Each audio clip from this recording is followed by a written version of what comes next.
Alas 4 na. Nakakagigil. Sarap hapilo sa blusin. Sunday morning, up in the lawn. I think I'll take a walk in the park. Hey, hey, hey,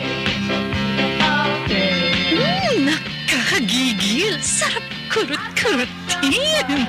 waiting for me. And when I see her, I know that she'll say, hey, Si Fernando Lapa sa Sunday Guwapo. Si Fernando Lapa sa Sunday Guwapo. beautiful Yun, magandang Sunday morning mga kapuso. my beautiful Aba, mantakin nyo yun. when you Pebrero na. say, Unang Sunday, unang araw din po sa buwan ng Pebrero. Uno na mga kapuso. Talaga naman bilis ng panahon, ano? Parang kailan lang, Pasko at bagong taon. Eto, uno na mga kapuso ng Pebrero. Umatikabong mga balita na naman ang pagsasamahan natin hanggang alas 5:30 ng umaga. At syempre, kasama natin ang News and Operations Center ng Super Radio DCBB. At ang ating executive producer, si Lloyd Kiambao at ang grupo ni Abe Espinida. Hani Aba, Stephen Puentes. Sa technical, si Engineer Abel Mongcal. Siyempre, kasama natin ang mga Super Radio reporters sa labas ng impilan at si Erica Escobar. Ito na ang ating mga headlines ngayong unang araw ng Pebrero, Sunday.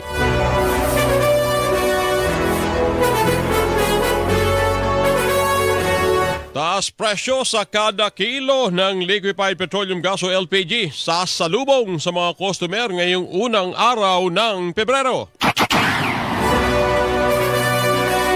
Mahigpit na pagpapatupad ng anti-EPAL policy ipinagutos ng DILG.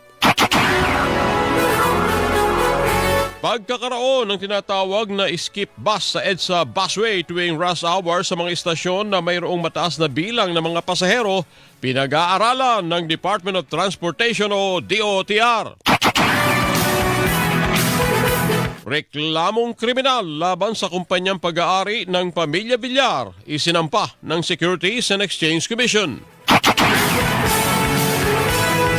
Energy Regulatory Commission o ERC naglabas ng show cause order laban sa solar company na pag-aari ni Congressman Leandro Libiste dahil sa hindi umano otorisadong operasyon at pagpapataw ng dagdag singil sa kuryente ng walang pahintulot.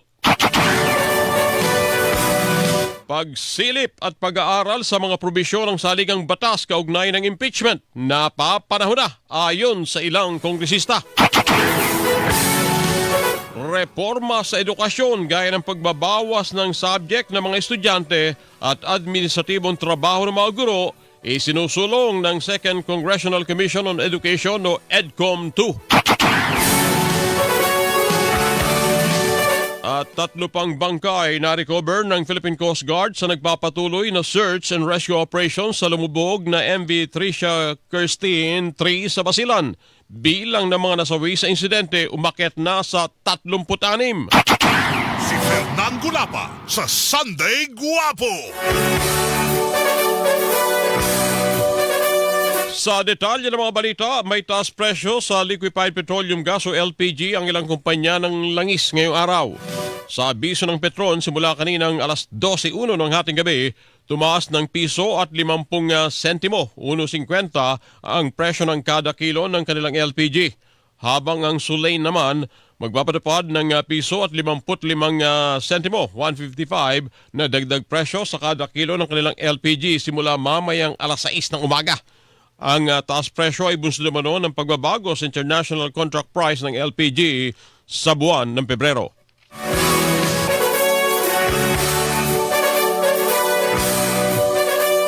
Mahigpit na ipatutupad ng Department of the Interior and Local Government o DILG ang anti-EPAL policy sa buong bansa.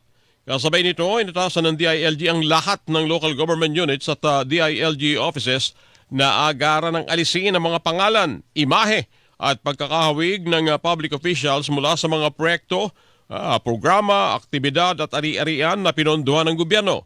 Sinabi ni DILG Secretary John Vic Remulla na lahat ng proyekto ay mula sa mga mamamayan at hindi dapat na ginagamit para sa personal na interes. Hinikayat ni Remulla ang publiko na i-report ang mga paglabag sa anti-EPAL policy. Pinag-aaralan ng Department of Transportation o DOTR ang pagkakaroon ng tinatawag na skip bus sa EDSA busway tuwing rush hour para maserbisyuhan ang mga istasyon na mayroong mataas na bilang ng mga pasahero. Ayon kay DOTR Acting Secretary Giovanni Lopez, kanilang inaalam ngayon kung saang mga istasyon maraming sumasakay. Punong rush hour, mas lalo na dito sa Ortigas, Opo. we're going to do ang sinasabi nating skip buses. Remember, ginagawa natin yan sa MRT3. May skip train tayo Opo. na meron tayong isisingit para makuha lahat ng mga pasahero. Ganon din po ang gagawin namin dito sa busway natin sa mga piling lugar, mas lalo na kapag peak hours, magde-deploy kami ng skip buses. Naghahanap lang kami ngayon kung saan yung mga lugar where we can stage these buses para kapag puno na, pwede na silang sumingit yung mga buses para mas makuha natin yung mga pasahero.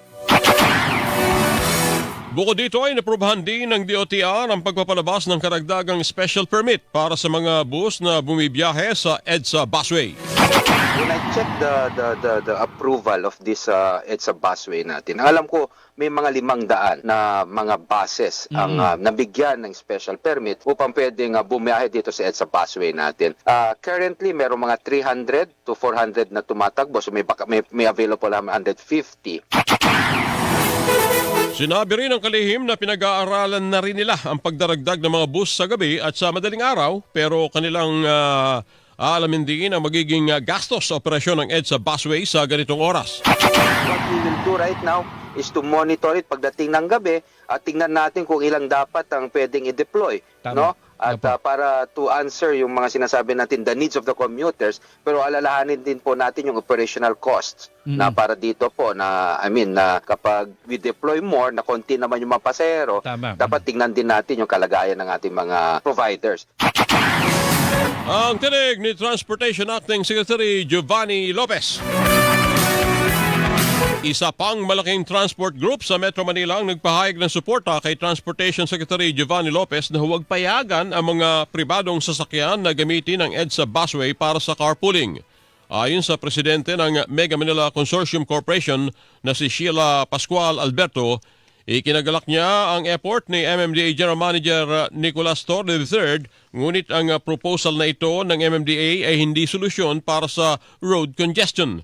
Nabatid na si Torre ang nagbigay ng ideya patungkol sa pag-share ng EDSA busway sa mga malalaking sakyan na may hindi bababa sa 10 pasahero sa isa sa mga interview nito kung saan tinutulan naman ito ni Secretary Lopez. Nanindigan si Lopez na ang EDSA carousel ay para sa mga pasahero ng bus at dinisenyo para makapagbigay ng serbisyo sa maraming tao, hindi sa maraming sasakyan. Kaugnay nito, nauna na rin nagbigay ng suporta ang Provincial Bus Operators Association of the Philippines, ang Pasang Mazda at ang AltoDAP. Kinilala ng Department of Transportation at ng Civil Aeronautics Board o CAB ang reklamo ng mga pasahero tungkol sa mataas na pamasahe sa ilang domestic flights. Ayon sa DOTR, alinsunod ito sa direktiba ni Pangulong Bongbong Marcos at Acting DOTR Secretary Giovanni Lopez na magpatupad ng mga hakbang para mapababa ang presyo ng airline ticket. Paliwanag na ahensya, isa sa dahilan ng mahal na pamasahe ay ang uri at laki ng eroplano. Mas mura ang pamasahe kung mas malaki ang eroplano at mas marami ang pasahero. Sinabi naman ni DOTR Acting Secretary Lopez na kanilang pinapahaba ang mga runway sa ilang paliparan dahil kapag maliliit na eroplano lamang ang pwedeng lumapag ay mas mataas ang gastos at pamasahe. Inuuna po namin ngayon yung mga sinasabi nating mga tourist airports. Batid namin na there is a limitation of infrastructure. Nung tinayo na yan, nung airport na yan, talaga it was yung ginawa nilang runway mas maiksi. So, ang ginagawa naman yung pinapahaba namin. Meron bang pamamaraan na pwede namin gawin? Tinitignaman po namin kasi again, it's a right of way issue, it's a budget issue. Pero binigyan na po kami ng bagong ng budget ng Congress also.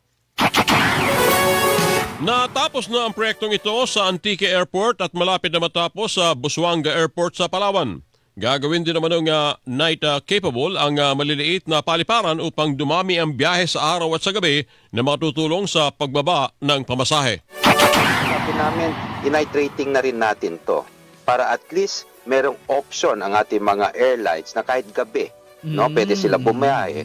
Hindi lang natin ma-decongest ang mga primary airports natin at malamang kapag mas gabi, mas madaming biyahe, baka mas bababa ang ating mga presyo. Ang tinig ni Transportation Acting Secretary Giovanni Lopez. Naghain ng Securities and Exchange Commission o SEC ng reklamong kriminal laban sa Villar Land Holdings Corporation, mga korporasyon na may kaugnayan dito at kanilang mga opisyal.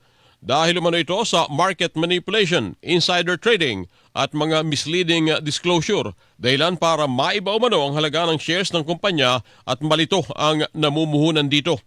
Sa reklamong inihain ng SEC noong Enero 30, sinampahan ang Villar Land, dating Golden MV Holdings Incorporated ng paglabag sa Section 24-1D at Section 26.3 ng Republic Act 8799 o ang Securities Regulation Code dahil umano sa paglikha ng mga mali o nakalilitong pahayag at pagkakasangkot sa fraud o panluloko. Ilan sa mga respondent ay sina Villar Land Chairperson at dating Senador Manny Villar, dating Senador Cynthia Villar, mga nakaupong senador ngayon si Camille Villar at Mark Villar. Samantala naghain din ng SEC ng reklamo laban sa Infra Holdings Corporation at MGS Construction na may kaugnay naman sa Villar Land Holdings Corporation. Ayon sa SEC, ang isinapubliko ng Villar Land na 2024 financial statement nito ay nagulat ng pagtaas sa kabuuang asset nito na 1.33 trillion pesos at net income na 999.72 billion pesos mula sa 1.46 billion na pesos. Ayon sa komisyon, ang mga halagang ito ay pinaalam sa mga namumuhunan bago pa matapos ang external audit ng kumpanya. Nagpadala na ang Super Radio DCWB na mensahe kay Senador Mark Villar para makakuha ang komento ng pamilya Villar pero wala pa siyang tugon. Naglabas ng show cause order ang Energy Regulatory Commission o ERC laban sa solar para sa bayan o SPSB Corporation na pag-aari ni Batangas Representative Leandro Leviste kasunod ng mga reklamo at umano'y paglabag nito sa mga regulasyon ng komisyon. Kabilang narito ang mga aligasyon ng hindi umano otorisadong operasyon at pagpapataw ng dagdag singil sa kuryente ng walang pahintulot. Ayon sa ERC, nag-ooperate ang kumpanya sa Paluan Occidental Mindoro at sa iba pang off-grid areas ng walang kaukulang regulatory approval gaya ng Authority to Operate at Certificate of Compliance para sa kanilang generation facilities. Nabatid na taong 2019 nang gawaran ng 25-year non-exclusive franchise ang SPSB para sa pagtatayo ng distributed energy resources at microgrids gamit ang renewable energy technology sa mga lugar na hindi naaabot ng kuryente. Iginit ng ERC na nakasaad sa prangkisa na kinakailangan pa rin sumunod ng kumpanya sa mga regulatory approval lalo na sa pagpapatupad ng dagdag singil sa kuryente. Sinabi naman ni ERC Chairperson and CEO Francis Juan, ang dagdag na paniningil sa kuryente na walang regulatory approval ay paglabag sa kanilang panuntunan. Habang kanila namang titiyak ng due process sa pag-evaluate sa mga isusumiting paliwanag na mga sangkot na partido.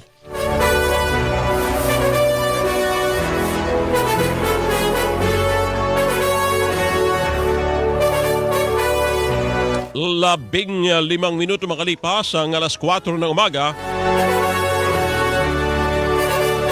Nagpalabas ng summons ang Regional Trial Court Branch 11 sa Balayan, Batangas laban kay Palace Press Officer at Undersecretary Claire Castro. Ito'y kaugnay ng reklamong sibil na inihain ni Batangas 1st District Representative Leandro Leviste laban sa kanya. Nauna nang inireklamo ng civil libel ng kongresista si Castro dahil umano sa mga maling paratang na opisyal kaugnay ng kanyang solar power business. Depensa naman ni Castro, laman ng balita ang kanyang pagtalakay sa usapin ng kumpanya ni Leviste at wala itong mali siya na isang batayan para masabing may libel. Civil complaint lang ang inihain ni Libiste na walang parusang kulong at tumihingi lang ang kongresista ng danyos na 110 milyong piso at pinasasagot kay Castro ang attorney's fee na 1 milyong piso. Hindi pag-aaksayahan ng panahon ng Malacanang ang mga naging pahayag ni Batangas 1st District Representative Leandro Libiste kaugnay sa kanyang pag-abroad. Ayon kay Palace Press Officer at Undersecretary Claire Castro, abala sa ngayon ang Pangulo at ang administrasyon sa mas mahalagang isyu ng bayan at nakatutok ito sa naiangat ang ekonomiya ng bansa. Sinabi rin ng opisyal na hindi nila binibigyang halaga ang pahayag na walang kabuluhan dahil pag-aaksaya lamang ito ng oras. Nauna nang sinabi ni Libiste na humiling siya ng paintulot na makapaglakbay sa ibang bansa matapos silingin naman ng ilang kinatawa ng administrasyon na umalis muna siya at itigil ang paglalabas ng ebidensyang nag-uugnay sa mga opisyal ng gobyerno sa mga manumalyang proyekto ng DPWH. Napapanahon na silipin at pag-aralan ang mga probisyon ng saligang batas kaugnay ng impeachment. Kasunod ito ng desisyon ng Korte Suprema na nagsasapinal sa deklarasyong unconstitutional ang articles of impeachment laban kay Vice President Sara Duterte. Ayon kay House Committee on Good Government Public Accountability Chairperson Joel Chua, dapat nasilipin ang ibang probisyon sa konstitusyon na sang-ayon sa sinabi ni Senate President Vicente Soto III hinggil sa pag-amyenda sa saligang batas. Sinabi rin ni Chua na kanilang iginagalang sa Kamara ang desisyon ng kataas-taasang hukuman pero hindi siya sumasang-ayon sa desisyon ng Korte. Po natin, more than 30 years na, almost 40 years na 1987 pa po ito at marami na rin po nangyari. Marami rin po tayong nakita na medyo kakulangan o hindi pagkakatugma-tugma. Sa akin pong pananaw, po pwede po itong baka napapanahon na rin para ito ay silipin. So not in particular lamang dito sa impeachment, bagkus pati rin po sa ibang provision. Kaugnay nito, sinabi naman ni Bicol Saro Party List Representative Terry Ridon na kanilang iginigiit ang kapangyarihan ng Kongreso para simulan ang proseso ng impeachment sa kahit kaninong impeachable official. Hindi po ng Kongreso ang meron pong exclusive power sa impeachment initiation ay hindi po ang Korte Suprema, kundi ang House of Representatives po mismo sa ilalim ng 1987 Constitution. So despite the motion for reconsideration, we will insist on it. We will implement the exclusive power of the House, irrespective of whoever it is. Ang tinig ni Bicol Saro Party List Representative Terry Ridon. Samantala, nakahanda na ang Kamara na tumanggap ng mga panibagong impeachment complaint laban kay Vice President Sara Duterte kapag natapos ang 1-year ban sa paghahain ng reklamong impeachment laban sa kanya sa ika-6 ng Pebrero. Kami po ay tatalima sa kautusan ng Korte Suprema at ito po ay aming ginagalang. Pero hindi ibig sabihin po nito kami po ay sumasang-ayon. Hindi rin po namin masisisi kung bakit yung iba pong mga legal luminaries at ang ating pong Senate President, si Senate President Tito Soto, ay sinasabi na nagkakaroon ng judicial overreach. Ang tinig ni House Committee on Good Government Public Accountability Chairperson at Manila 3rd District Representative Joel Chua. Umaasa si Bayan Muna Chairperson Attorney Nery Colmenares na haharap si Pangulong Bongbong Marcos sa Justice Committee ng Kamara kaugnay sa inihaing reklamong impeachment. Ayon kay Colmenares, base rules o tuntunin maaaring humarap at maaaring hindi humarap ang Pangulo sa impeachment hearing. Kung hindi man siya humarap, ipagpapalagay na itinanggi nila ang aligasyon o ang reklamo. Maaari rin naman gamitin ang rules na ito sa impeachment proceedings ni Vice President Sara Duterte. Well, it's their choice. Pwedeng sabihin nila, hindi sila mag-reply. Ang sabi ng rules, they're deemed na nag-deny ka. So, ipoprove pa rin ng complainant. Kahit na hindi nag-reply ang respondent, I hope humarap din sila, syempre, para to answer it personally. But sabi nga ng rules, kahit na hindi sila mag-reply o humarap, ipoprove pa rin ng complainant yung kanyang complaint. Samantala, umaasa rin si Colmenares na hindi magiging number games ang impeachment proceedings laban sa Pangulo. lagi naming sinistress mo noon pa man, panahon ni Gloria Arroyo, na hindi, may basic sense of justice naman sana. After all, you're doing a constitutional duty. Ito na lang ang accountability mechanism, idaan natin sa kung ilan ang supporter ng impeachable official o ilan ang hindi, di ba? So we're hoping, of course, still na magkaroon ng decision on the basis of the evidence and the merits of the case. Ang tinig ni Bayan Muna Chairperson Attorney Nery Colmenares. Nagsagawa ng motorcade ang iba't ibang grupo na ipinananawagan ang pagkakaisa kontra korupsyon. Sa ulat ng GMA Integrated News, binigtas ng grupo ni dating Congressman Mike Defensor ang EDSA mula White Plains sa Quezon City hanggang Monumento sa Caloocan City.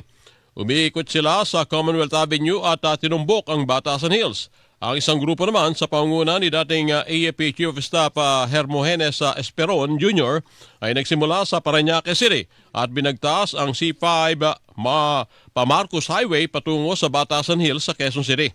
Ilan sa mga sakyan na lumahok ay may mga nakapaskil na tarpaulin na may panawagan na panagutin ang mga mandarambong sa Kabanambayan at ibalik ang mga ninakaw. Ayon sa mga organizer, layunin ng aktibidad na ipakita ang pagkakaisa at panawagan para sa accountability. Isang linggo, impeach BBM! Ngayon, patuloy ang panawagan na BBM resign!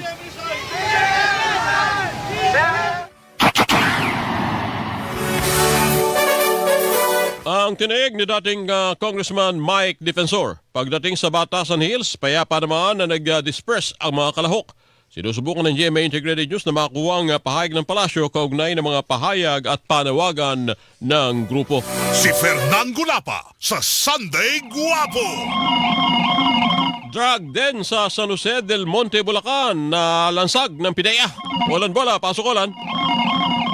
Dalansag ng mga tauhan ng Philippine Drug Enforcement Agency o PDEA ang isang drug den sa kanilang ikinasang bypass operation sa San Jose del Monte, Bulacan.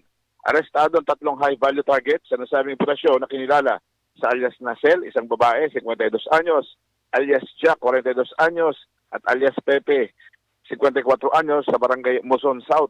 Nakuha mula sa mga suspect ang 5 gramo ng umano'y shabu na nagkakalaga ng 34,000 pesos, mga drug paraphernalia at ang ginamit na marked money. Reklamong paglabag sa Comprehensive Dangerous Drugs ang isasampa laban sa mga suspect. Ako si Olan Bola ng GMA Super Radio DCWB. Dapat totoo. Si Fernan Gulapa sa Sunday Guwapo. At yun naman ang report ni Olan Bola. Thank you, Olan.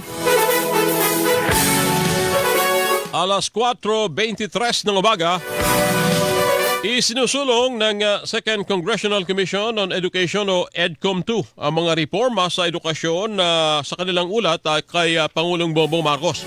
Bahagi ng plano na tutulong sa pagtugon sa krisis edukasyon ay ang pagbabawas ng subject para matutukan ang subject na mas mahalaga tulad ng pagbabasa o reading at mathematics. Magkakaroon din ng Academic Recovery and Accessible Learning o ARAL program para matulungan ang mga nahuhuling bata. Hindi na rin naman hahayaan ang mass promotion o yung ipinapasa nila yung mga bata at hinahayaan na umakyat ng baitang kahit hindi pa handa. Binibigyan ng assessment test yung mga estudyante sa reading comprehension, sa math, sa science. Ang importante po ngayon ay mapakatch up natin lahat ng estudyante na currently nasa K-12. At sana, hindi na after classes natin pinapakatch up, but during classes, i-adjust natin para makahabol sila, makagraduate lahat na may reading comprehension grade level. Pero lahat po yan dapat tuloy-tuloy na po yung progreso nila. Ang tinig ni EDCOM2 Chairperson Representative Roman Romulo. Samantala, babawasan naman ng trabahong administratibo ang mga guro para makatutok sila sa pagtuturo. May inilaan naman na pondo para sa 10,000 non-teaching position ngayong taon na bahagi ng 65,000 bagong posisyon para sa sektor ng edukasyon. Aminado naman ang Pangulo na mahabang panahon pa ang kailangan para masolusyonan ang mga problema sa edukasyon. shows us that we must think beyond the present, beyond my administration and current leadership, local leadership terms. It calls on government, educators, industries, and community to improve our educational system into one that will prepare every Filipino to meet the challenges of our time. Ang tinig ni Pangulong Bongbong Marcos. Si Fernan Gulapa sa Sunday Guwapo. Alas 4:25. Si Fernan Gulapa sa Sunday Guwapo.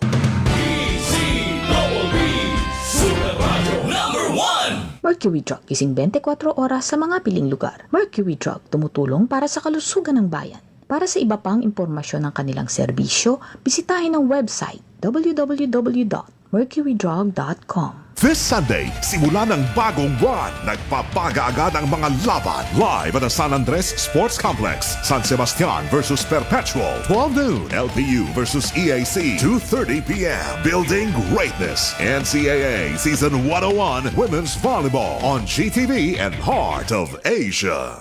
Hindi pa titinag, hindi pa huli, hindi pa aawat. Number 1 sa buong taon ng 2025 sa AM station, ang Super Radio DZBB. Sa FM station, ang Barangay LS 97.1.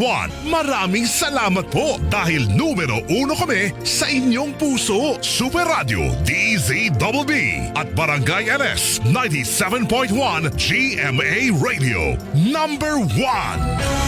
Para hindi mahuli sa mga balita, sundan ang mga social media account ng Super Radio DZBB. Mag-subscribe sa aming YouTube channel at i-follow kami sa Facebook, TikTok at X. Hanapin lamang ang Super Radio DZBB para makita ang aming mga official social media account. Tutok na para sa mga balitang tama at totoo, mga kapuso. Dito sa GMA, naniniwala kami na ang nagbabalita dapat walang kinikilingan, walang mga interes na pinoprotektahan, walang pinapangalagaan, kundi kapakanan ng sambayanan at katotohanan. Balitang walang bahid, walang labis, walang kulay. Serbisyong totoo lang. Super Radio Number 1. Si Fernan Gulapa sa Sunday Guwapo.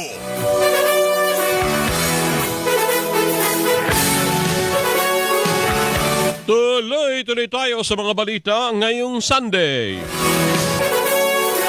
At tuloy-tuloy ang search and rescue operation ng Philippine Coast Guard sa paglubog ng MV Tricia Kirsten 3 sa katubigang bahagi ng Balok-Balok Island sa Basilan. Ayon sa PCG, nagsagawa ng underwater operation nung Biyernes ang kanilang technical diving group pero nabigo silang tuntunin ang lokasyon ng barkong lumubog dahil sa malakas na underwater current. Paniniyak ng PCG, magpapatuloy ang search and rescue operation na nakatutok sa paghanap sa lumubog na barko at paghahanap sa mga pasahero na deklarado pa ring nawawala. Kaugnay nito, 3 karagdagang bangkay ang na-recover ng PCG kahapon.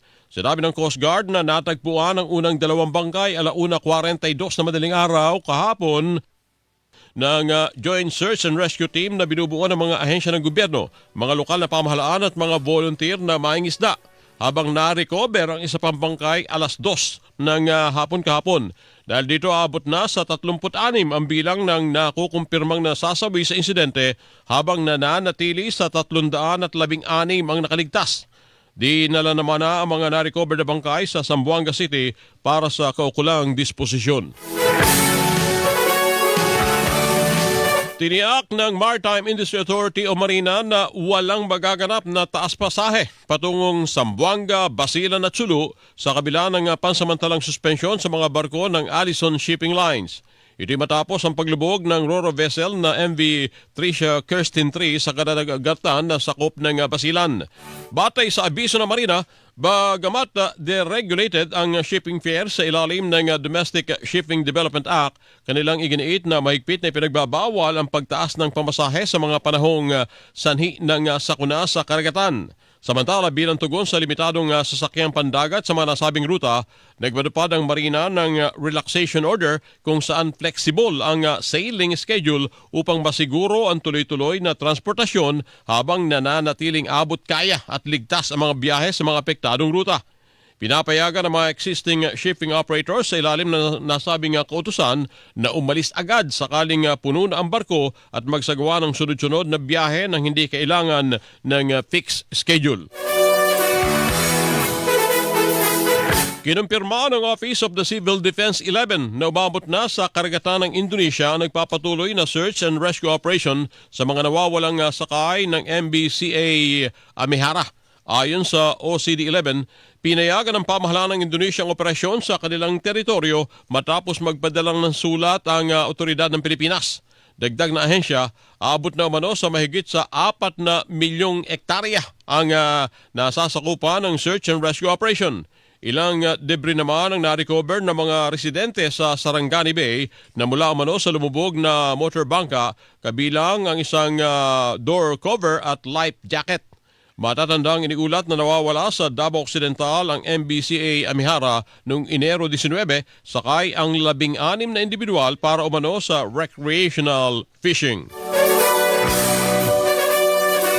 Dalawang mangingisda sa Bacolod City ang nasagip mula sa paglubog ng kanilang bangka. Nakatayo ang dalawa sa bangka nila na unti-unti nang lumulubog na makita sila ng ilang pasahero ng isang dumaang ro-ro vessel. Nasa maayos ng kondisyon ng dalawa. Kwento ng isa sa mga mangingisda, pumalaot sila noong gabi ng Miyerkules pero dahil sa malakas na hangin at alon ay lumubog ang kanilang bangka. Asahan ang dagdag presyo sa kada litro ng diesel at gasolina sa darating na Martes. Yan ay batay sa abiso ng isang kumpanya na langis. Una nang sinabi ng Oil Industry Management Bureau ng Department of Energy na batay sa 4 na araw na kalakalan, maaaring tumaas ng humigit kumulang 10 sentimo kada litro ang presyo ng gasolina at magkaroon ng dagdag na humigit kumulang 85 sentimo sa kada litro ng diesel. Posible rin na magkaroon ng dagdag na humigit kumulang 45 sentimo sa kada litro ng kerosene. Si Fernan Gulapa sa Sunday Guwapo.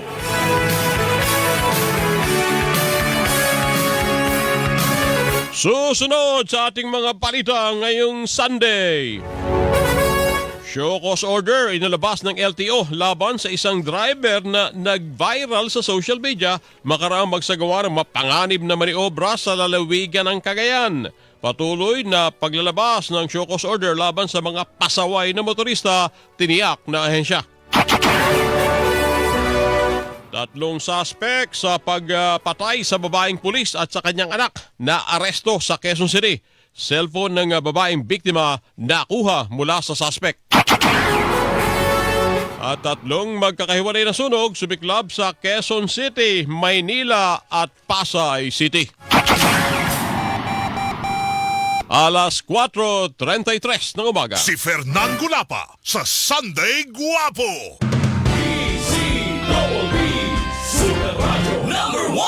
Mercury Drug, gising 24 oras sa mga piling lugar. Mercury Drug, tumutulong para sa kalusugan ng bayan. Para sa iba pang impormasyon ng kanilang serbisyo, bisitahin ang website www.mercurydrug.com. This Sunday, simula ng bagong buwan, nagpapaga-agad ang mga laban live at the San Andres Sports Complex. San Sebastian versus Perpetual, 12 noon. LPU versus EAC, 2:30 p.m. Building Greatness. NCAA Season 101 Women's Volleyball on GTV and Heart of Asia. Hindi pa titira, hindi pa huli, hindi pa aawat. Number 1 sa buong taon ng 2025 sa AM station, ang Super Radio DZBB. Sa FM station, ang Barangay LS 97.1. Maraming salamat po dahil numero 1 kami sa inyong puso. Super Radio DZBB at Barangay LS 97.1 GMA Radio. Number 1. Malaking karangalan ang ibinigay sa ilang programa ng Super Radio DZBB sa 47th Catholic Mass Media Awards. And now, the CMMA for Best News Commentary goes to Melo Del Prado sa Super Radio DZBB 594 kHz GMA Network. Melo Del Prado sa Super Radio DZBB Best News Commentary Program. And the CMMA for Best Educational Program goes to Pinoy MD sa Super Radio DZBB. Pinoy MD sa Super Radio DZBB. Best Educational Program. Binigyan naman ng special citation ang Double Wang sa Double B bilang Best News Commentary Program at Super Serbisyo, Trabaho at Negosyo bilang Business News Program. Maraming salamat po. Mapagkakatiwalaan, maaasahan, hindi matitinag sa paghihimay sa mga isyu ng bayan. Melo del Prado, itinanghal bilang Radio Broadcaster of the Year ng prestiyosong Manila Overseas Press Club. Para kilalanin ang inyong lingkod ng mga nauna sa akin, ng mga taong kinukonsidera ko na mas malawak ang karanasan kaysa sa akin ay isang napakalaking karangalan po. Pasado pala ako sa panlasa nila. Salamat po, MOPC. Proud Kapuso. Mga kapuso, maaari nyo nang mapanood at mapakinggan ang Suma sa Puso sa aming official YouTube channel at sa Spotify. Hanapin ang Super Radio DZBB sa YouTube at mag-subscribe. Sa Spotify, hanapin ang DZBB Suma sa Puso para mapakinggan ang iba't ibang kwento ng buhay sa Suma sa Puso.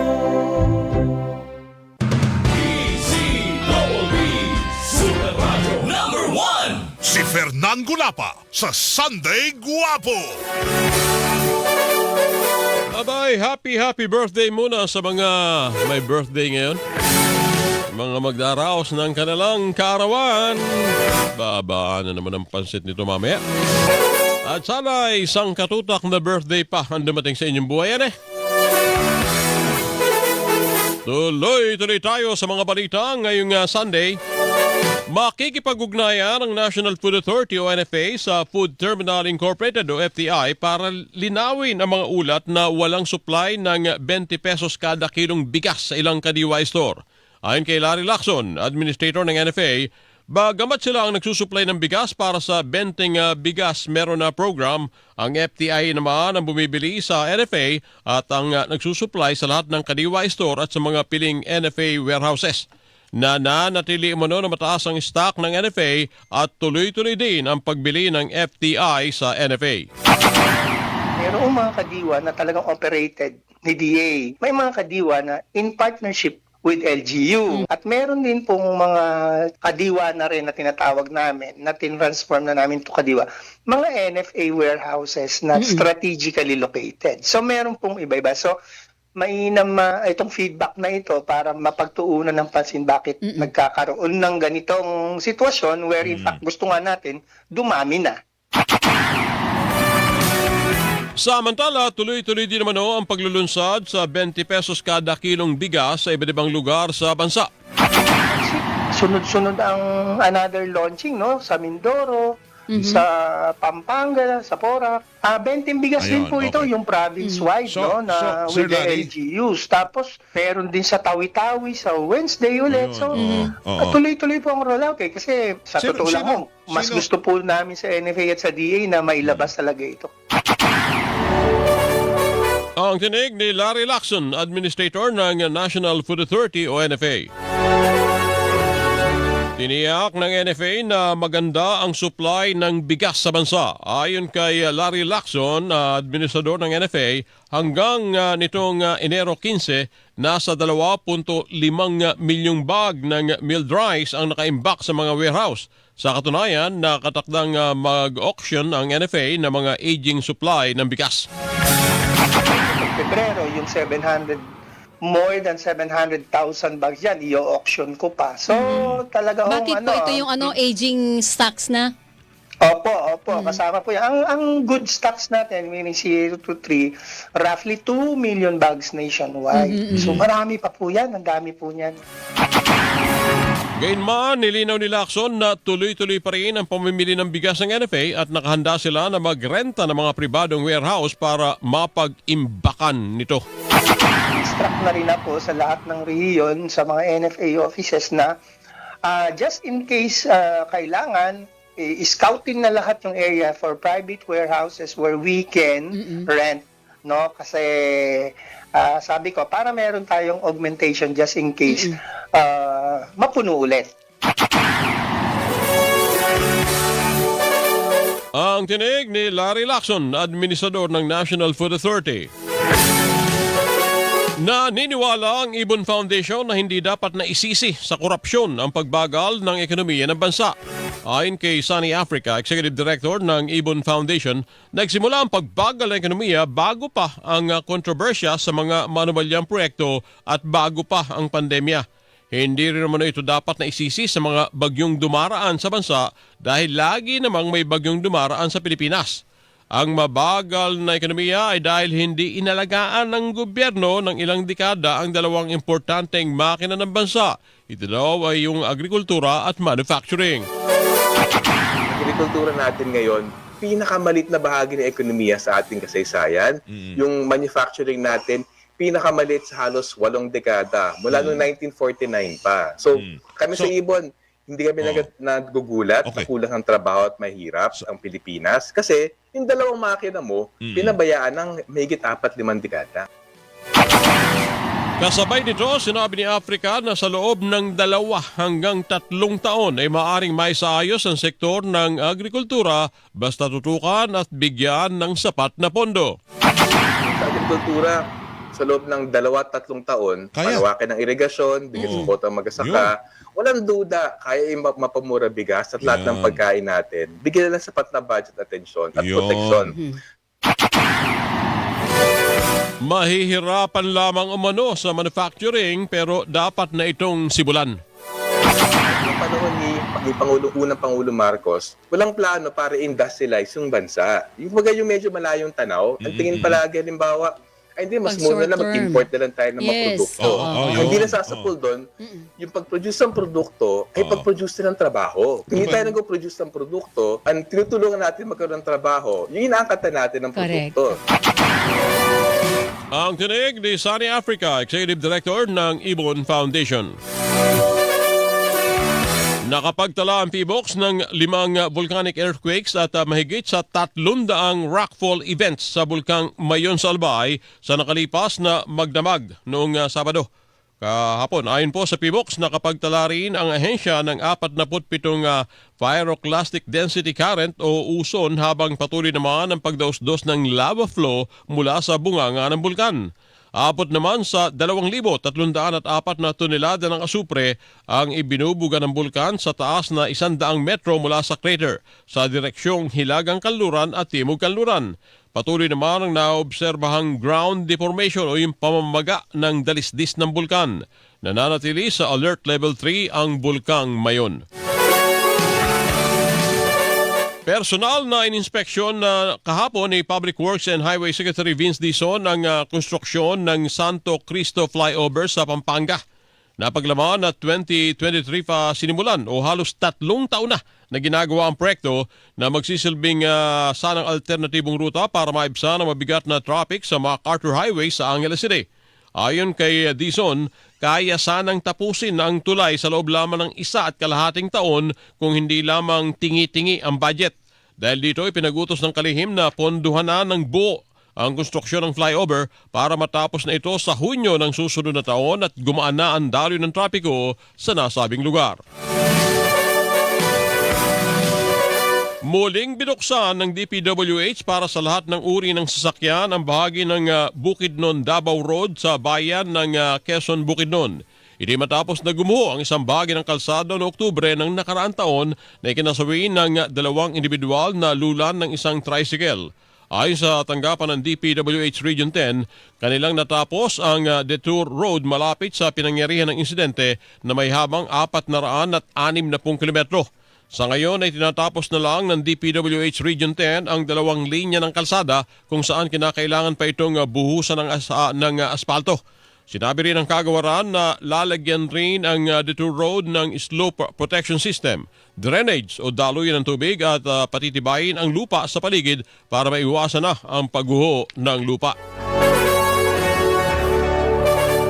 Sisimula na ang construction works sa isang segment ng NLEX C5 North Link sa susunod na buwan na nasasakupan ng Barangay Bagbag sa Quezon City. Dahil dito, 3 buwan o mula ika-4 ng Pebrero hanggang Abril, isasara ang Katipunan Kaliwa Street at Locaria Street para bigyan daan ang konstruksyon. Batay sa abiso ng pamunuan ng North Luzon Expressway, pinapayuhan ang mga apektadong motorista na dumaan na lamang sa alternatibong ruta.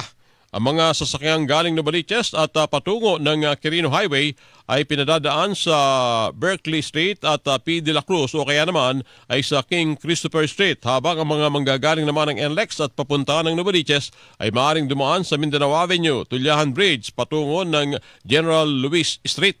Tiniyak naman ang pamunuan ng NLEX na magpapakalat sila ng traffic marshal para alalayan ang daloy ng mga sasakyan at mga traffic signage para gabayan ang mga motorista.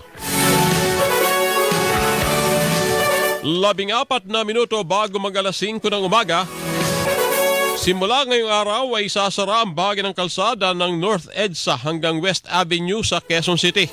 Ayon kay MMDA Chairman Attorney Romando Artes, buso dito ng paglalagay ng tinatawag na MRT-7 turnback steel box girder na ginagamit para makapag-reverse o makapagbalit ng direksyon ng tren sa dulo ng linya sa North Triangle Common Station. Ipatutupad ang partial road closure tuwing alas 10 ng gabi hanggang alas 4 ng madaling araw at ito'y tatagal hanggang May 19. Kaugnay nito, maglalagay ng signages ang MMDA at magpapakalat din ng traffic enforcer na alalay sa daloy ng trapiko. Matatanda ang target na maging fully operational ang 12 istasyon ng MRT-7 sa ikalawang bahagi ng 2027. Hindi pabor si Pangulong Ferdinand Marcos Jr. sa mga panawagan na ideklarang persona non grata o taong hindi katanggap-tanggap si Chinese Ambassador to the Philippines, Jing Quan. Ito ang sinabi ni Palace Press Officer Undersecretary Claire Castro sa isang ambush interview.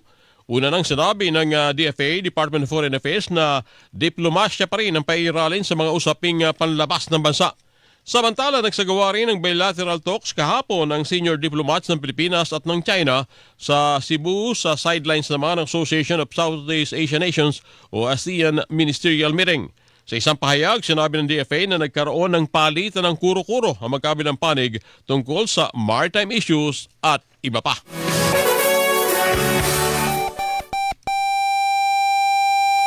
Isang dosenang minuto na lang, alas 5 na. Si Fernan Gulapa sa Sunday Guwapo.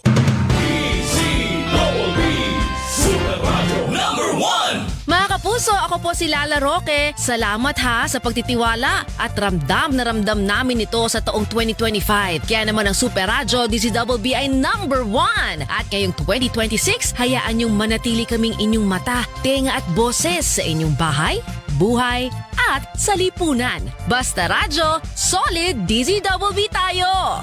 DZBB, Super Radyo number 1! Umaapaw ang aming puso sa kaligayahan.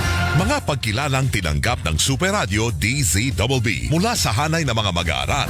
Pagkilala mula sa Alta Media Icon Awards ng University of Perpetual Help System Dalta, Las Piñas.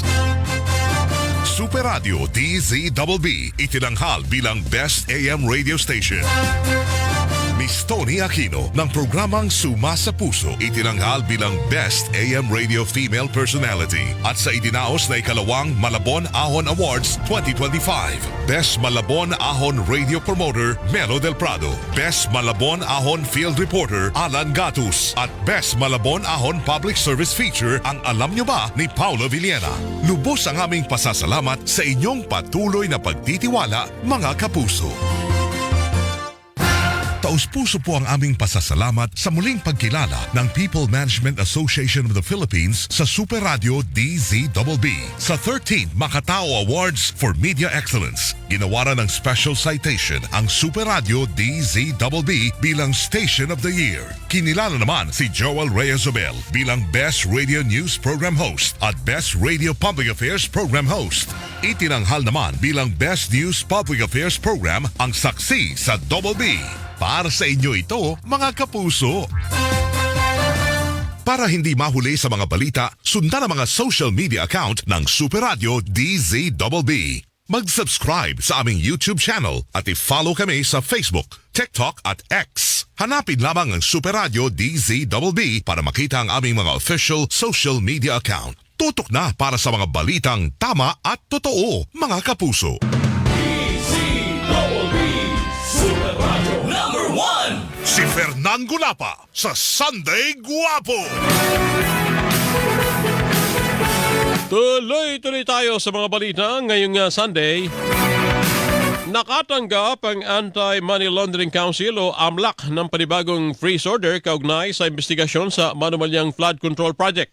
Ayon sa AMLAC, saklaw ng kautusan ng mga ari-arian ng dalawang kontraktor na nakakubra ng malalaking flood control project sa Bulacan. Kabilang sa mga hindi ipinagagalaw ng korte ang 379 na bank accounts, 4 na e-wallet accounts, 10 insurance policy, 9 na securities account, 10 investment account at 55 real properties. Sa kabuuan, umabot na sa 24.7 billion pesos ang halaga ng mga ari-arian na naipa-freeze dahil sa nagpapatuloy na paghahabol sa mga isinasangkot sa Manumalyang Flood Control Project. Ibinida ng Technical Education and Skills Development Authority o TESDA ang inisyatibo nito na tinawag na Training to Trabaho Scholarship and Training Program. Ayon kay TESDA Secretary Jose Francisco Benitez, layo nito na magbigay ng iba't ibang uri ng training na angkop sa klase ng trabaho at pangailangan ng industriya. Ang ginagawa ay nagde-design po kami ng klase ng training na angkop po sa hinahanap ng industriya. Kaya po kami ay training to trabaho. Bukas din ang ahensya sa mga nagnanais na mag-apply para sa scholarship ng TESDA. Maaari mag-apply online. Magpunta lamang sa bsrs.tesda.gov.ph. Pwede rin mag-apply sa pinakamalapit na training center sa inyong lugar. So for 2026, meron po tayong 19 billion na scholarship funding. Ang target po ng TESDA is 600 to 650,000 na scholars. Ang tinig ni TESDA Secretary Jose Francisco Benitez. Tatapusin na ng Department of Human Settlements and Urban Development o DHSUD at ng Social Housing Finance Corporation ang mahigit sa isang dekadang housing project na nakabinbin sa Caloocan City. Sa isinagawang inspeksyon ni DHSUD Secretary Jose Ramon Aliling at SHFC President Federico Lacsa, napagkasundoan na hindi lang basta tatapusin ang nasabing proyekto bagkus ay pagagandahin pa ang istruktura.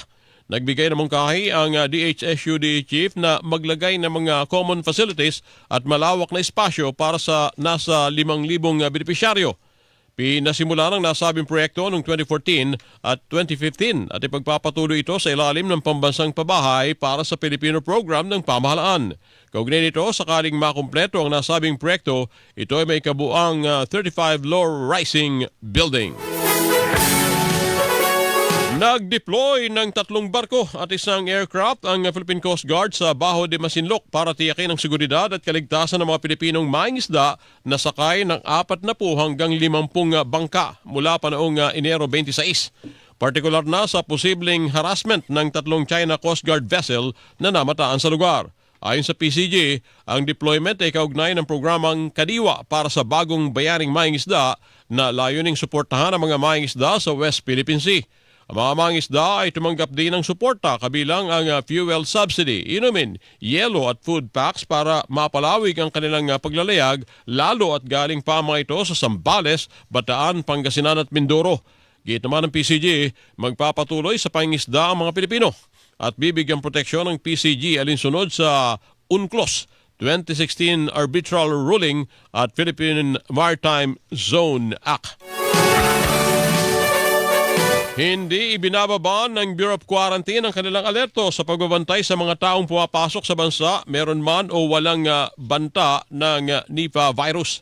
Ayon sa Department of Health, BOQ, lahat ng pantalan at paliparan sa bansa ay may nakatalagang BOQ substation kung saan may infrared thermal scanner na nakapwesto sa arrival concourse. 2 nurse ng kawanihan ang nakatalaga sa mga thermal scanner na ito para i-monitor ang temperatura ng mga papasok na pasahero galing sa ibang bansa kung saan tutunog ang scanner kapag mas mataas sa 37.5 ang temperatura ng taong nabasa nito. May spotter din na nakatalaga para mano-manong obserbahan ng mga pasahero kung may mga sugat o rashes ang mga ito. Matapos ang primary screening ay sasailalim ang pasaherong nakitaan ng sintomas ng sakit sa interview at physical check alinsunod sa health and safety protocol.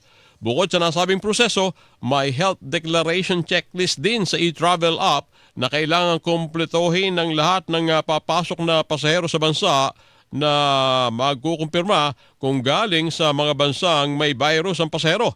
Samantala, muli namang pinaalala ng DOH na bagamat walang Nipah virus sa Pilipinas, ugaliin pa rin ang maayos at regular na paghuhugas ng kamay at malinis na paghahanda ng pagkain, lalo na ng mga karne. Formal na binuksan ng Department of Health, DOH, ang bagong dialysis center ng Governor Benjamin Romualdez General Hospital and Cystomiasis Center sa Palo, Leyte.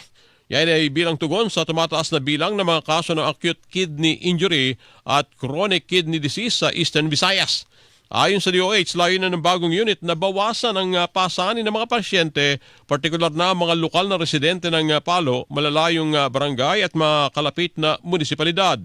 Sa pamagitan nito, hindi nakakailanganin ng mga pasyente na magpunta pa sa malalayong pasilidad at gumastos ng malaki para sa kanilang regular na gamutan. Libre ang serbisyo ng dialysis center, kabilang na ang single pump dialysis, sustained low efficiency dialysis o SLED at ang hemodialysis. Natapos na ang 5 araw na ASEAN Tourism Forum 2026 na ginanap sa Cebu. Sa isang joint statement na inilabas ng mga ASEAN Tourism Minister na binasa ng chairman nito na si Tourism Secretary Cristina Frasco, kanyang ipinaalam ang mga nagawa ng ASEAN Tourism sa nakalipas na 10 taon mula noong 2016.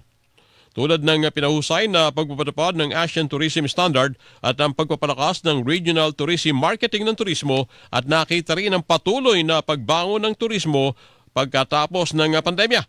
Batay sa talaan ng ASEAN, umabot sa 144 milyon ang bilang ng mga international visitors sa buong 2025. Sa ginanap na ASEAN Tourism Forum 2026 na aprubahan ang pagpapatupad sa ASEAN Tourism Strategic Plan kung saan nakasentro ito sa pag-promote sa Southeast Asia bilang nag-iisang high-quality sustainable tourism destination sa pamagitan ng data-driven, audience-centered and digitally enabled regional marketing initiatives. Arangkada ngayong Pebrero ang mga aktibidad ng National Commission for the Culture and the Arts kasabay ng pagdiriwang ng National Arts Month.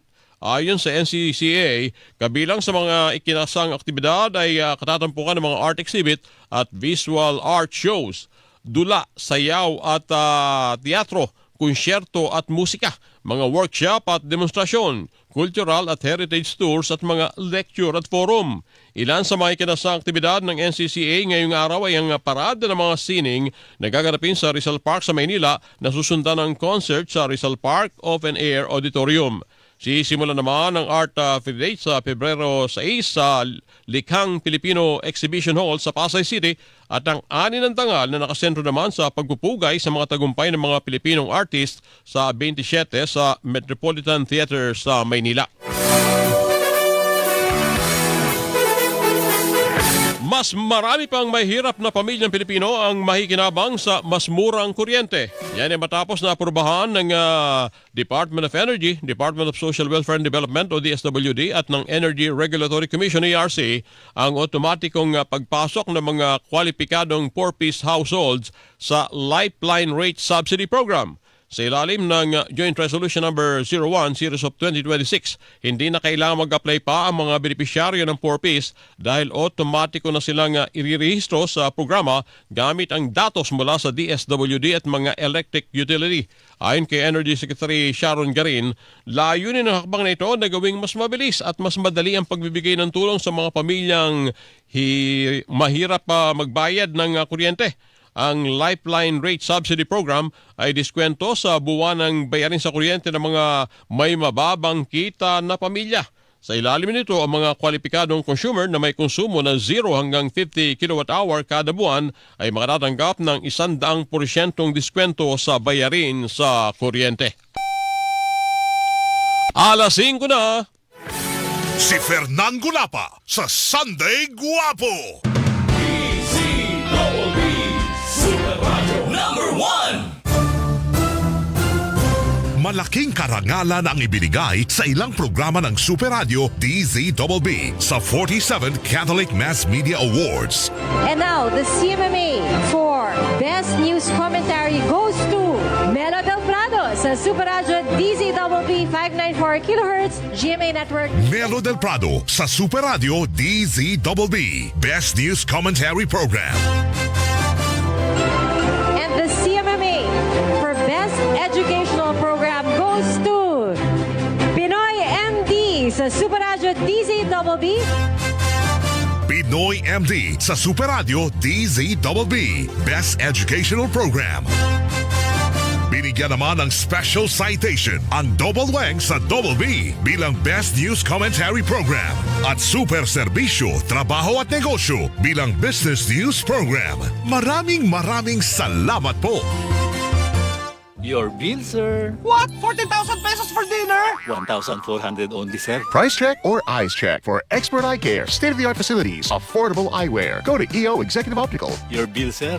Order po more. Dessert? EO, love your eyes. For expert eye care, come to EO Executive Optical with over 300 stores nationwide. EO Executive Optical, love your eyes. This Sunday, simula ng bagong buwan, nagpapaga agad ang mga laban. Live at the San Andres Sports Complex. San Sebastian versus Perpetual, 12 noon. LPU versus EAC, 2:30 p.m. Building Greatness. NCAA Season 101 Women's Volleyball on GTV and Heart of Asia. Mercury Drug, gising 24 oras sa mga piling lugar. Mercury Drug, tumutulong para sa kalusugan ng bayan. Para sa iba pang impormasyon ng kanilang serbisyo, bisitahin ang website www.mercurydrug.com. Mga kapuso, give love by giving blood. Makilahok sa 30th year ng Sagip Dugtong Buhay Bloodletting Project ng GMA Kapuso Foundation at Philippine Red Cross. Kung kayo'y 18 to 65 years old at may timbang na 50 kilograms o pataas, see you on February 7, Sabado sa Ever Commonwealth, Quezon City. Mula alas 7 ng umaga hanggang alas 8 ng gabi. Tumawag sa 8298-4299 o sa 8982-7777 Local 9904 para sa karagdagang impormasyon. Give blood at maging isang bayaning kapuso. Super Radio Number 1. Si Fernan Gulapa sa Sunday Guwapo. Bantay Panahon! Alamin na natin ang magiging lagay ng panahon mula kay Alzar Aurelio, weather specialist ng Pag-asa. Alzar? Good morning po sa ating lahat. Ngayong araw, asahan ng maulap ang kalangitan na may kasamang kalat-kalat ng pag-ulan at isolated thunderstorm sa Bicol Region, Visayas, Oriental Mindoro, Marinduque at Romblon. Kaya sa mga kababayan po natin na mag-ingat po tayo dahil sa mga pag-ulan dulot nito na posibleng magdulot ng pagbaha o pag-uho ng lupa. Maulap sa lalabing bahagi ng bansa kasama ang Metro Manila ay magiging bahagyang maulap hanggang sa maulap ang papaurin na may mga isolated na mga pag-ulan. Wala naman tayong binabantayang LPA o bagyo sa loob ng ating Philippine Area of Responsibility at ganoon din sa labas nito. Wala tayong gale warning ngayong araw pero mag-ingat pa rin ating mga kababayan na papalawat ngayong sa karagatan natin dahil inaasahan po natin na katamtaman hanggang sa maalon ng ating karagatan. Yan po ang ating update mula sa Pag-asa. Ako po si Alzar D. Aurelio. Bantay Panahon!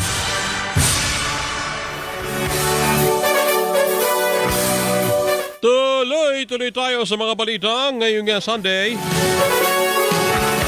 Ipinagutos ni LTO Chief Assistant Secretary Marcos Lacanilaw na isyuhan ng show cause order ang driver ng isang kotse na nag-viral sa social media makaramag sa gawa ng mapanganib na maniobra sa Tugigaraw City sa Cagayan. Bukod pa rito, natuklasan din na hindi nakasuot ng seatbelt ang driver sa oras ng insidente at ang rehistro ng sasakyan ay nag-expired noong July 23, 2024. Inatasan din ang may-ari ng sasakyan na driver na pumunta sa Intelligence and Investigation Division ng LTO sa Pebrero 4 para ihain ang kanilang formal na paliwanag kung bakit hindi sila dapat na mareklamo ng paglabag sa batas trapiko. Bukod pa rito, maaari ring masuspinde o makansila ang lisensya ng driver dahil sa pagiging improper person to operate a motor vehicle at inatasan din silang dalhin ang sasakyan para sa kumpletong roadworthiness inspection sa LTO. Samantala, ipinatupad na ang pansamantalang suspensyon sa lisensya ng driver sa loob ng 90 araw at kailangan niyang ibigay ito bago ang petsa ng pagdinig.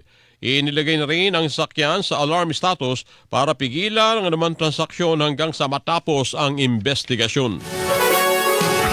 Tiniyak ng LTO na patuloy silang maglalabas ng show cause order laban sa mga pasaway na motorista sa kalsada. Ayon kay Assistant Secretary Marcos Lacanilaw na pinuno ng LTO, ginagawa nila ito para mahigpit na ipatupad ang disiplina sa kalsada at maiwasan ang insidente ng road rage. Sinabi ng opisyal na abot sa 3 hanggang 5 show cause order ang kanilang inilalabas kada araw. Ito po sabihin, kailangan po kasi natin disiplinahin eh. Marami po tayong kababayan na talagang wala na pong disiplina sa kalye. Basta manakit sila, yung mga traffic violations nila, basta lang din nilang binabangga yung mga tao sa pedestrian. So siguro ito na po yung panahon na dapat pong ayusin. Kasi po ako, Alan, motorista din ako eh, nagmamaneho ko. Alam yung mga data nilang i-implement, dapat gawin para maiwas po dito. Pero yung mga kababayan natin, alam nyo naman, hanggat di naghihigpit, eh talagang sumusuway. Dagdag ni Lacanilaw, aminado ang LTO na konti lang ang kanilang tauhan pero nakikipagtulungan sila sa PNP at MMDA para mahanap at mapanagot ang mga pasaway na motorista. Muli namang nagpaalala ang opisyal sa publiko na maging mahinahon sa kalsada at ugaliing sumunod sa batas trapiko para na rin sa kanilang kaligtasan. Kailangan po talagang pairalin po. Ano lang naman po, sa tama lang ho, sa batas lang tayo. May batas po kasing dapat sundin eh. Lalo na yung mga yan, wag naman sila yung bababa, nananakit sila ng tao. Yung kanina nga pong umaga na sinokos ko eh, nagsakitan sila eh, talagang nagsuntukan. Napakapangit ko eh, kailangan nilang madisiplina. Opo. Ang tinig ni Assistant Secretary Marcos Lacanilaw, pinuno ng Land Transportation Office o LTO. Mariing pinabulaanan ng PNP Aviation Security Group ang kumakalat na post online kaugnay sa umano'y insidente ng tanimbala sa Ninoy Aquino International Airport o NAIA. Batay sa opisyal na pahayag ng PNP ABSI Group, mula sa isinagawang masinsinang investigasyon at backtracking, walang opisyal na ulat, record o beripikadong insidente na umano'y tanimbala ang nakita hanggang sa mga oras na ito. Binigyan din ng PNP ABSI Group na ang pagpapakalat ng hindi beripikadong impormasyon ay nagdudulot ng alarma sa publiko at sumisira sa kredibilidad ng mga tauhan ng airport security at mga part agency nito. Sinisiguro ng PNP ABSI Group na prioridad nila ang kaligtasan at seguridad ng publiko sa paliparan. Ang kanilang panawagan naman sa publiko, manatiling kalmado, mapagmatsyag at responsable sa pagbabahagi ng impormasyon at beripikahin lamang ito mula sa official sources. Dalawang magkahiwalay na investigasyon ang ginagawa ng Bureau of Fire Protection kasunod ng nangyaring sunog sa isang superstore sa Quezon City kung saan nagkaroon naman ng insidente ng looting na kinasangkutan ng isang fire volunteer. Ayon kay Fire Superintendent Anthony Arroyo, tagapagsalita ng BFP, maliban sa investigasyon ng mga arson investigator kaugnay sa sanhi ng sunog sa naturang superstore, patuloy din ang fact-finding team ng BFP National Capital Region kaugnay na umano'y looting o pagkuha ng alak ng isang lalaki mula sa nasunog na supermarket sa Quezon City. Una nang sinabi ng lalaki na mayroon naman ng go signal mula sa isang BFP personnel ang pagkuha ng alak.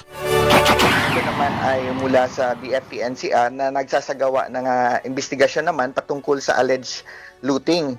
At ang kabilang doon, maliban sa mga identified or yung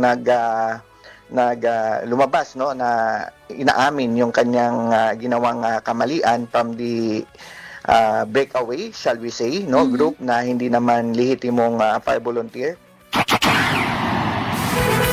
Samantala, pag-aaralan naman ng BFP na iribisa ang kanilang panuntunan para maging maayos ang kanilang operasyon at matukoy ang papel ng mga fire volunteers. BFP kasi talaga ay aside sa being the incident commander sa area ay nakatutok doon sa ginagawang firefighting operation at kung may kailangan pang i-rescue doon or other rescue operation or firefighting operation. Isa yan sa nakikita namin na kailangan i-improve yung aming BFP operational manual para ma-define yung roles ng mga fire volunteers at to strengthen pa yung coordination sa ating kapulisan and other security forces during sa mga sunog. Ang tinig ni Fire Superintendent Anthony Arroyo, tagapagsalita ng Bureau of Fire Protection. Sumiklab ang sunog sa isang residential area sa likod ng Commonwealth Market sa Quezon City. Ayon sa Quezon City Fire District, nagsimula ang sunog bandang 1:31 kanina at idineklarang fire out ganap na 2:11 ng hapon. Itinaas naman ang sunog sa ikalawang alarma kung saan lumalabas sa inisyal na investigasyon ng mga otoridad na nagumpisa ito sa isang bahay sa Bilyongco Street na katabi ng Commonwealth Market. Mabilis na kumalat ang apoy dahil pawang gawa sa light material sa mga nasunog na bahay kung saan mga informal settler ang mga nakatira. Wala naman nasaktan o nasawi sa sunog at hindi naman naapektuhan ang operasyon ng palengke na malapit lang sa lugar ng insidente. Sumiklab ang sunog sa isang residential area sa kanto ng Nickel Street at A. Francisco Street sa Barangay 773 sa San Andres, Maynila. Ayon sa Bureau of Fire Protection, nagumpisa ang sunog pasado 6:00 ng gabi sa isang 5 palapag na apartment type na bahay kung saan ang ika-4 at ika-5 palapag ay nagsisilbing tuluyan para sa OFW na naghihintay ng abiso sa kanilang mga pagtatrabahuhan. Wala nang itinaas na alarma sa sunog dahil sa mabilis na pagresponde ng mga otoridad at idineklarang fire out ganap na 6:45 ng hapon. Wala naman napaulat na nasaktan o nasawi sa insidente habang iniimbestigahan naman ang sanhi nito.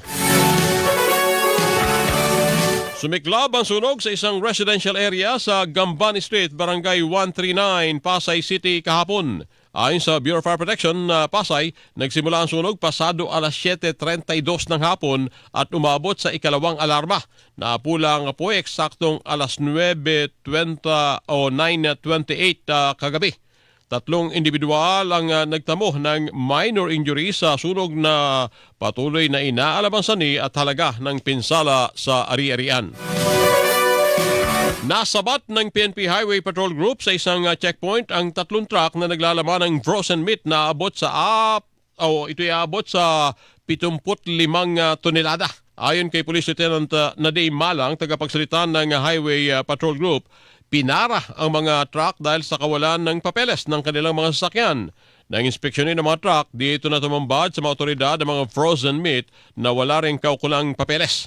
Sa investigasyon, nagmula ang mga truck sa Santa Maria, Bulacan at nakatakdang i-deliver ang mga ito sa gitnang Luzon. Sa ngayon ay ikipag-ugnay na ang HPG sa Bureau of Animal Industry para alamin kung ang mga frozen meat ay may tuturing na double dead na baboy na makasasama sa kalusugan ng mga kakain nito. Naaresto na ang 3 suspect sa pagpatay sa babaeng pulis at sa kanyang anak na magkahiwalay na natagpuan sa Bulacan at sa Tarlac. Sa ulat ng GMA Integrated News, pasado 11:00 ng gabi Biyernes nang maaresto sa Novaliches, Quezon City ang 44 anyos na lalaki at ang kalibin niya na 29 anyos habang naaresto sa hiwalay na operasyon ang isa pa. Ayon sa source ng GMA Integrated News, pinagplanuhan umano ang pagpatay kay Police Senior Master Sergeant Dayan Marie Mollenido. Sinabi ng source na pinapuntahan ng mag-live-in na suspect ang biktimang pulis sa kanilang bahay sa Novaliches para matangay ang sasakyang ibinebenta nito. Binalutan naman ng mga suspect ng plastik ang sofa sa bahay kung saan binaril ng malapitan si Mollenido para maitago ang krimen. Matapos patayin ang biktima, pinatay naman ang kasama nitong 8 taong gulang na anak nito sa pamamagitan ng pagsakal gamit ang plastic bag. Isinakay naman ang dalawang labi sa isang sport utility vehicle na minaneho ng isa pang kasabwat at itinapon ng mga ito sa Pulilan, Bulacan at sa Victoria, Tarlac. Samantala, na-recover naman mula sa mga suspect ang cellphone ng biktima habang nakuha naman ng Regional Highway Patrol Unit ng Cordillera Administrative Region ang tinangay na sasakyan sa Baguio City kung saan ibinenta ito sa halagang 450,000 pesos. Natagpo ang patay sa isang subdivision sa Malolos City, Bulacan ang isang pulis na ilang araw nang napaulat na nawawala. Ayon sa source ng Super Radio DCWB, ang biktima ay 46 na taong gulang, may ranggong Police Staff Sergeant at nakatalaga sa PNP Drug Enforcement Group Special Operations Unit 3.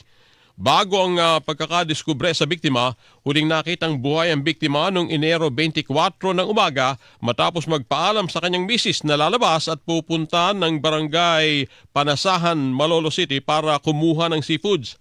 Pero hindi naman umuwi ang biktima at hindi na rin makontak sa kanyang cellphone kaya't iniulat na sa pulisya na ito'y nawawala kinabukasan. Batay sa impormasyon na nakuha ng Double B, tinapon naman sa Poso Negro o septic tank ng subdivision sa barangay Muhon ang biktima. Isang joint operation ang isinagawa ng iba't ibang unit ng PNP at nahukay ang labi ng biktima sa isang human-made tomb o hukay na may sukat na 1 metro kasama ang kanyang helmet at motorcycle top box. Patuloy pa ang investigasyon ng mga otoridad sa insidente. Arestado ang isang pulis Maynila na may ranggong staff sergeant at 7 nitong kasabwat dahil sa umano'y karnaping. Batay sa ulat ng pulisya, nag-book ng close van ang mga suspect sa pamagitan ng TNVS at pagdating sa pick-up point sa Laguna Street o Requeta, Santa Cruz sa Maynila, may lumapit na 2 sasakyan lulan ang nasa 20 individual. Persahan sila na isinakay sa close van kung saan 2 sa mga ito ay nagpakilalang pulis. Nanutok ng baril at tinakot ang biktimang driver at dinala ang van sa Imus, Cavite. Dito na nagpalit ng damit pang construction worker sa mga suspect at kinuha ang mga tanso o copper cable sa isang manhole sa lugar bago nagtungo ng Muntinlupa para ilipat ang mga kable sa ibang sasakyan. Nang pabalik na ng Maynila, nakakuha ng tiyempo ang biktimang driver at dumiretso sa San Andres Police Station sa Santa Ana dahilan para magpulasan ang mga suspect. 2 naman ang agad na naaresto habang nahuli naman sa hot pursuit operation ng isang pulis at 5 nitong kasama habang patuloy na hinahanap ang iba pa. Nakatakdang inquest ang suspect at maharap sa kasong New Anti-Carnapping Act of 2016, grave threat at grave coercion. Inaresto ng NBI ang isang lalaki matapos umanong ipakalat ang maseselang larawan at video ng kanyang dating kasintahan at gamitin ito upang pilitin ang biktima na makipagtalik sa kanya. Ayon sa NBI Cybercrime Division, nadakip ang suspect sa isang entrapment operation noong ika-20 ng Enero sa Antipolo City. Lumabas sa investigasyon na matapos maghiwalay ang 2, ipinakalat umano ng suspect ang masiselang content ng biktima sa social media. Nagbanta rin naman ito na ipadadala ang mga naturang larawan at video sa pamilya ng biktima kung hindi siya susundin. Humingi ng tulong ang biktima sa NBI na nagresulta sa pagkakaaresto sa suspect. Maharap naman ang suspect sa mga kasong may kaugnayan sa Cybercrime, Anti-Photo at Video Voyeurism Act at karahasan laban sa kababaihan. Isang bangkay ng lalaki ang natagpuan sa bakanteng lote sa barangay Baleleng, Santo Tomas, Isabela. Sa ulat ng GMA Integrated News, sining nakita ang lalaki nung nakaraang Sabado kasama ang isa pang lalaki na napag-alaman na suspect sa krimen. Sumuko ang suspect na umamin na ginilitan niya ang biktima at kanya ring isinuko ang patalim na ginamit sa krimen. Depensa ng suspect, 3 beses na siyang ginahasa ng biktima kaya siya gumanti. Naharap ang suspect sa reklamong homicide. 5:19. Si Fernan Gulapa sa Sunday Guwapo. Super Radio #1. Mercury Drug, gising 24 oras sa mga piling lugar. Mercury Drug, tumutulong para sa kalusugan ng bayan. Para sa iba pang impormasyon ng kanilang serbisyo, bisitahin ang website www.mercurydrug.com. This Sunday, simula ng bagong buwan, nagpapaga-agad ang mga laban. Live at the San Andres Sports Complex. San Sebastian versus Perpetual. 12 noon. LPU versus EAC. 2:30 p.m. Building Greatness. NCAA Season 101 Women's Volleyball on GTV and Heart of Asia. Ang iboto ninyo yung gwapo, matalino at nag-aral abroad. The Heart of Asia on GMA presents. Nananalaytay sa mga dugo nating maging kapitan. Gusto mo ba talagang sa akin matapos yun, ha? What if ang eleksyon Ang unang dapat gawin ng bading pag umuwi sa balloon niya? Magpaka-straight! ng mistulang Viewcon? Pinapakilala ko ang bagong kapitan, si Cheery Lee! Nagbabalik ang Reyna. The Cheery Lee Village Headman begins Feb 2, Monday, 11:30 p.m. on GMA. Muling kinilala sa Philippine Heart Association Media Awards ang programang Pinoy MD sa Super Radio DZBB. Natanggap ni Connie Season ang Hall of Fame Award. Ang Pinoy MD sa Super Radio DZBB naman ang pinarangalan sa program category. Tinanggap naman ni Makay Quadra ang parangal para sa behind the scene category. Maraming salamat po sa pagpapahalaga sa aming serbisyo, mga kapuso. Para hindi mahuli sa mga balita, sundan ang mga social media account ng Super Radio DZBB. Mag-subscribe sa aming YouTube channel at i-follow kami sa Facebook, TikTok at X. Hanapin lamang ang Super Radio DZBB para makita ang aming mga official social media account. Tutok na para sa mga balitang tama at totoo, mga kapuso.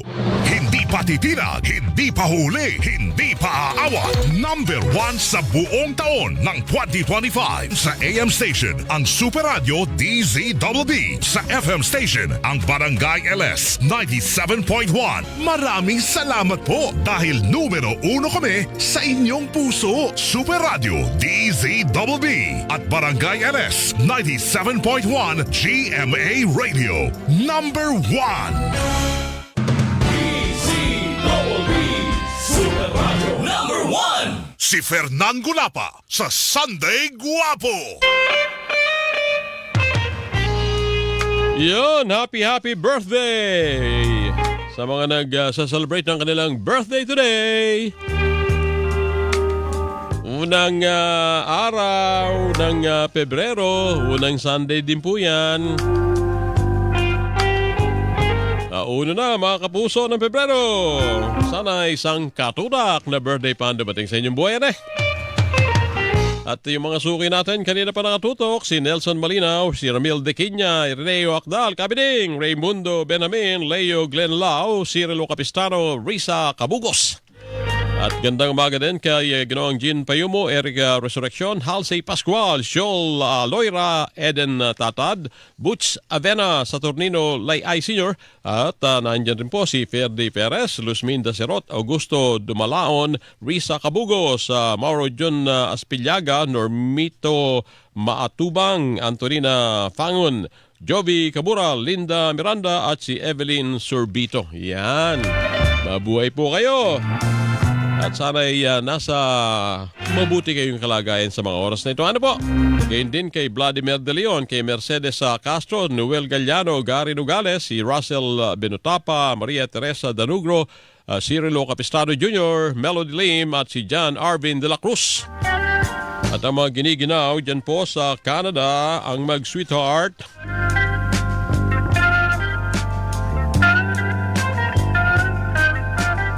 Si Tito Nini at Tita Ide de La Vega na nagsa-celebrate ng kanilang 53rd anniversary. Wow! Mantakan yun. Hindi ng pagmamahalan. Alam niyo po ba na amoy eleksyon na? Uy, meron muna tayong flash report mga kapuso. Super Radio DZBB Flash Report. SUV bumangga sa ilang concrete barrier sa EDSA Trinoma. Carlo Mateo, pasok! Nagdudulot kayo ng pagbabagal, nagtaloy ng trapiko itong isang aksidente nang bumangga ang isang kulay puting SUV dito sa hilera ng mga concrete barrier para sa bus carousel. Ito'y dito lamang sa northbound lane ng EDSA, halos tapat ng Trinoma area. Ang buti na lamang ay gumana yung airbag nitong sasakyan at hindi naman napano ang nagmamaneho at gayon din naman ang pasahero nito.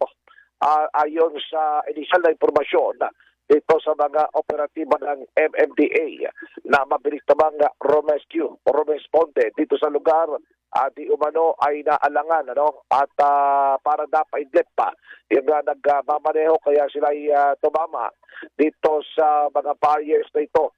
At dalawang plastic barrier at 3 concrete barriers ang sinuro nitong SUV.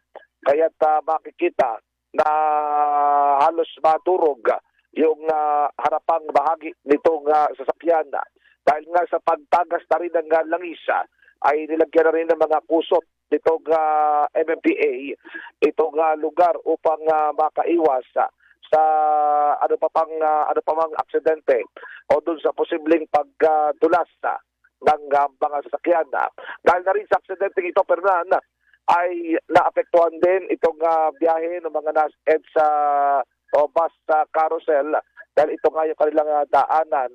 Kaya't kahit paano ay nade-delay yung biyahe ng mga sasakyan. Ilang minuto na lamang mula ngayon ay tuluyan ng may aalis dahil nilagyan na ito ng lubid. Tinalian na dahil wala naman pagkakapitan doon sa ibang bahagi ng harapan ng sasakyan upang mahatak na ng truck o itong tow truck ng MMDA at kanila nang dadalhin sa impounding area. Ulitin ko lamang, yung dalawang lulan nito ay hindi naman paano at sila ay nasa maayos na kalagayan. Patuloy pang inimbestigahan ng traffic sector ng Quezon City Police District itong nangyaring aksidenteng ito. Ako si Carlo Matay ng GMA Super Radio DZBB, dapat totoo. Super Radio DZBB Last Report. Yon, report plus report mula kay Carlo Mateo. Thank you, Carlo. At birthday pala ngayon, 93rd birthday ni Manang Margie Rimando. Alaga naman, happy birthday! 93 na si Manang Margie Rimando. Yung mga nagtatanong kung kailan gaganapin ang barangay at SK election. Naglabas na po ang COMELEC ng calendar of activities. November 2, 2026 barangay at Sangguniang Kabataan election. Magsisimula ang paghain ng Certificate of Candidacy COC para sa mga kakandidato simula September 28 hanggang October 5 po yan. Filing ng COC. Election period naman magsisimula at siyempre kasama na dyan ang election gun ban October 3 hanggang November 9. Campaign period o panahon naman ng pangangampanya October 22 hanggang October 31.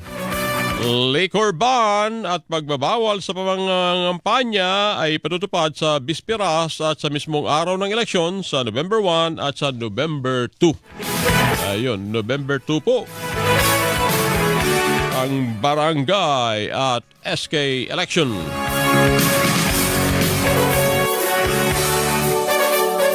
So, pagkatapos ng Todos Los Santos yung election. It's babay time mga kapuso. Bilis talaga ng oras. Ganun lang. Nakasama natin ang News and Operations Center ng Super Radio DZBB at Executive Producer si Lloyd Cambao at ang grupo ni Carlo Daito, Ave Espinida, Hani Aba, Stephen Fuentes at si Paulo Villena. Kasama natin naman sa technical si Engineer Abel Mongcal at Engineer Davin Zapata. Ating mga Super Radio reporters sa labas ng impilan sila Olan Bola at Carlo Mateo. Siyempre, kasama rin natin si Erica Escobar. Ako po si Fernan Gulapa. Lagi na nag-iiwan sa lahat nating gagawin. Ay sana po unahin natin ang Panginoong lumikha. Ano po mga kapuso? Magbebe naman ng balita. Susunod na si Kakang Orly Trinidad. At balik tayo sa Sabado. Pag Sabado, alas 4:30 tayo hanggang alas 5:30 na umaga. At pag Sunday, gwapo, alas 4 na umaga. Yun! Kailangan po nating labanan ang fake news. Dapat totoo, mga kapuso. Thank you po. Si Fernan Gulapa sa Sunday Guwapo.